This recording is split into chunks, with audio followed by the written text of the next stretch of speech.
نحمدہ و نصلی علی رسولہ الکریم اما بعد فاعوذ باللہ من الشیطان الرجیم بسم اللہ الرحمن الرحیم۔ میرے بائیں جانب تشریف فرما استاذ العلماء حضرت علامہ مولانا قاری محمد ممتاز سلمہ اللہ الرحمن الی یوم المیزان۔ دائیں طرف مولانا محمد زمان قادری صاحب اور حافظ صاحب، دیگر جو حضرات سامنے علماء کرام تشریف فرما ہیں۔ آج کی اس نشست کا انعقاد اس لیے کیا جا رہا ہے کہ اہل سنت و جماعت کے عقائد پر اس وقت کچھ رافضی علماء اور جاہل پیر حملہ آور ہو چکے ہیں۔ اہل اسلام یاد رہے کہ عبادت کی قبولیت کا دار و مدار عقیدے پر ہے۔ اگر عقیدہ درست ہوگا تو عبادت کی قبولیت کی ضمانت ہے، اور اگر عقیدہ درست نہیں تو پھر جتنی مرضی عبادت کرے عبادت ضائع ہو جائے گی، قبول نہیں ہوگی۔ اس کی میں ایک دو مثالیں دے کر بات آگے بڑھا رہا ہوں۔ مثلا علامہ صاحب تشریف فرمائے، بنجر زمین کے اوپر اگر کوئی شخص بیج بوئے تو وہ بیج بارش کے برسنے سے ضائع ہو جائے گا، فصل نہیں اگے گی۔ یہ مثال ہے بدعقیدگی کی کہ جتنی مرضی عبادت کر لے عبادت ضائع ہو جائے گی، اس کی روحانیت ظاہر نہیں ہوگی اور اس کو وہ عبادت فائدہ نہیں دے سکتی۔ اور اگر زرخیز زمین ہو، زرخیز زمین کی مثال ایک اچھے عقیدے والے شخص کی ہے۔ زرخیز زمین ہو، اس کے اوپر بیج بویا جائے تو بیج فائدہ دیتا ہے، وہاں سے فصل اگتی ہے۔ اگر بندے کا عقیدہ درست ہو تو وہ نماز پڑھے، روزہ رکھے، دیگر احکام کرے تو ان سارے احکام کی روحانیت اس پر ظاہر ہوتی ہے، اسے تقویٰ نصیب ہوتا ہے اور اس کا مرتبہ بلند ہوتا ہے۔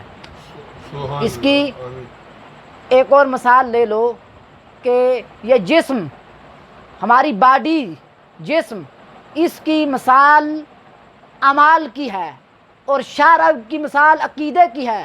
اگر جسم کے کسی حصے میں نقصان پہنچ جائے تو یہ جسم پھر بھی انسان زندہ رہ سکتا ہے۔ کسی کا علامہ صاحب ہاتھ ٹوٹ جائے، کٹ جائے ہاتھ، انگلیاں کٹ جائیں تو انسان زندہ رہ سکتا ہے کہ نہیں رہ سکتا؟ رہ سکتا ہے یقیناً۔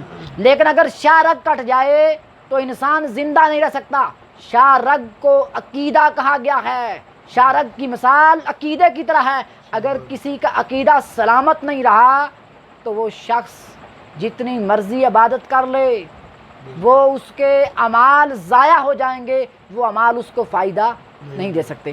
قرآن کریم فرقان حمید میں ایمان والوں کا ذکر کرنے کے بعد، عقیدے کا ذکر کرنے کے بعد اللہ تبارک و تعالیٰ نے نیک اعمال کا ذکر کیا 88 مرتبہ اپنی لاریب کتاب قرآن کریم فرقان حمید میں اللہ تبارک و تعالیٰ نے پہلے عقیدے کا ذکر کیا، اس کے بعد نیک اعمال کرنے کا ذکر کیا۔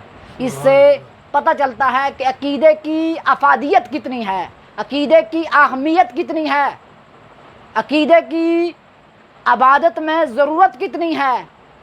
اور پھر میں حدیث پیش کر رہا ہوں، میرے نبی صلی اللہ علیہ وسلم نے جب اسلام کی تبلیغ پیش کی، نماز کا بھی حکم نہیں آیا تھا علامہ صاحب، ابھی روزے کا حکم نہیں ملا تھا، ابھی حج کا حکم نہیں ملا تھا، اگر ابھی دیگر احکامات کا حکم نہیں ملا تھا، بلکہ علماء کرام تشریف فرما ہیں حج تو زندگی کے آخری ایام میں فرض ہوا، پھر 10 سال بعد اعلان نبوت کے 10 سال بعد نماز آئی، دیگر احکامات آئے۔ نبی علیہ السلام کس چیز کی تبلیغ کر رہے تھے؟ یہ عقیدہ ہی تھا جس کی 10 سال اللہ کے نبی صلی اللہ علیہ وسلم نے تبلیغ کی، لوگوں کو درست عقائد کی تبلیغ کی۔ مگر آج افسوس کے ساتھ کہنا پڑ رہا ہے کہ ہم نے بدعقیدگی آ گئی، ہم نے عقیدے کو غیر ضروری سمجھ لیا، ہماری نسلوں نے، ہماری اولاد نے عقیدے کی طرف توجہ دینا چھوڑ دی، جس کی وجہ سے اس امت میں بدعقیدگی آ چکی ہے، اور جاہل پیر، جاہل رافضی اب اس امت پر حاوی ہوتے جا رہے ہیں۔ وہ اولیاء اکرام جو کہ ہمارے عقائد کے ترجمان بھی تھے، جو کہ ہمارے پیشوا بھی تھے، جو کہ ہمارے صوفیاء بھی تھے، آج ان کی چھتری کے نیچے شیعت پھیلائی جا رہی ہے۔ اس وقت بہت بڑے عالم دین، استاذ العلماء، کنز العلماء، مفکر اسلام، بحر العلوم، قائد ملت اسلامیہ، علامہ مفتی ڈاکٹر محمد اشرف آصف جلالی صاحب اہل سنت کے عقائد کی ترجمانی کر رہے ہیں، اہل سنت کے عقائد کو حقیقی معنوں میں بیان کر رہے ہیں، رافضیت کا مقابلہ بھی کر رہے ہیں، جاہل پیروں کا مقابلہ بھی کر رہے ہیں، اور اہل سنت میں گھسی ہوئی ان بیڑوں کا جو حقیقت میں ان کے دلوں میں شیعت موجود ہے، مگر سنیت کا کھاتے ہیں، سنیت کے نعرے لگاتے ہیں اور سنیت کو نقصان پہنچا رہے ہیں، ان کو بھی بے نقاب کرنے کا اعزاز ڈاکٹر محمد اشرف آصف جلالی کو حاصل ہے۔ اور اس وقت رافضی اور جاہل پیر ڈاکٹر صاحب کے مد مقابل آ چکے ہیں، ڈاکٹر صاحب پر طرح طرح کے الزامات لگا رہے ہیں۔